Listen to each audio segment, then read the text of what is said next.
అందరికీ నమస్తే అండి. అన్నిష్ the rate of YouTube channel స్వాగతం. నేను మీ కేఎస్వర ప్రసాద్ను. ఈరోజు మీకు వీడియోలో విజయవాడలో చెత్త నుంచి ఎనర్జీని మనం ప్రొడక్షన్ చేసేది బిగిన్ చేస్తున్నారు. విజయవాడలో 15 మెగావాట్ల వేస్ట్ టు ఎనర్జీ ప్లాంట్ ఏర్పాటుకు ప్రభుత్వం కసరత్తు చేస్తుంది.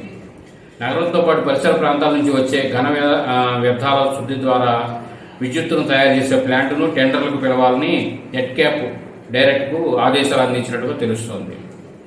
దీని ఏర్పాటుకు విజయవాడ శివారులో 35 ఎకరాల స్థలాన్ని పరిశీలిస్తున్నట్లు చెబుతున్నారు. విజయవాడలో రోజుకు సుమారు 600 మెట్రిక్ టన్నుల ఘన వ్యర్థాలు డంప్ అవుతున్నట్లుగా తెలుస్తోంది.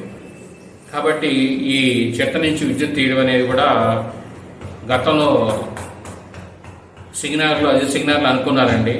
అది పూర్తవలేదు.